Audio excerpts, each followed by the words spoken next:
Ce mardi 14 février, l'avocat de la famille meurtrie dans l'accident causé par Pierre Palmade a pris la parole. Ce dernier a raconté le récit de la femme enceinte, qui a perdu son enfant à naître à plus de 6 mois de grossesse. Un drame. Il n'y a pas d'autre mot pour qualifier l'accident de la route qui s'est produit le vendredi 10 février sur une départementale de la Seine-et-Marne. Au volant, le comédien Pierre Palmade, qui conduisait sous l'emprise de la cocaïne. Alors qu'il venait de faire la fête pendant 24 heures, l'acolyte de Michel Larocque s'est subitement déporté sur la voie de gauche avec 2 passagers dans sa voiture.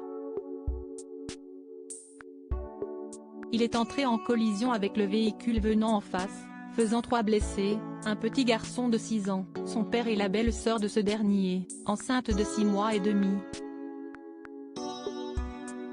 Il aura fallu attendre ce mardi 14 février pour obtenir les premières déclarations de Pierre Palmade. Et c'est sa sœur, Hélène Palmade, qui est sortie du silence par le biais de l'AFP. Il est catastrophé, il a honte, a-t-elle assuré. L'idée d'avoir détruit la vie de cette famille le dévaste. Il prie, et nous avec lui, pour que, les victimes, s'en sortent avec le moins de séquelles possible.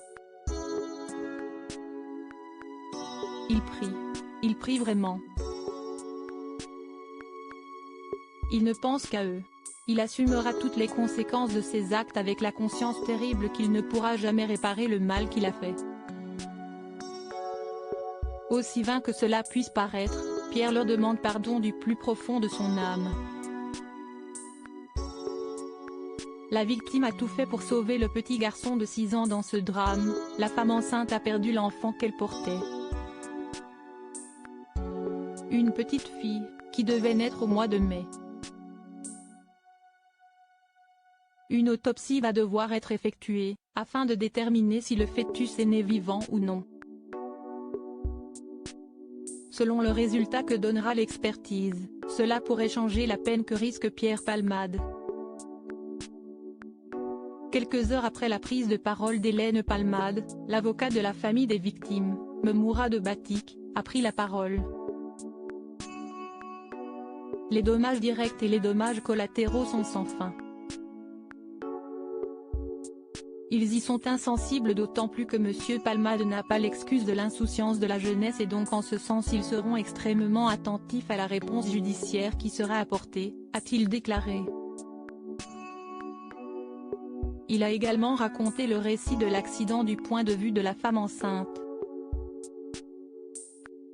Quelques secondes avant la collision, elle a expliqué avoir vu 2 phares qui transperçaient le pare-brise en fonçant sur sa voiture. La victime se souvient que son beau-frère a donné un violent coup de volant juste avant le choc. Elle a réussi à s'extirper du véhicule en ouvrant la portière. Sa priorité était de sauver le petit garçon de 6 ans, assis à l'arrière. Après avoir fait quelques pas, elle a ressenti une violente douleur dans le ventre.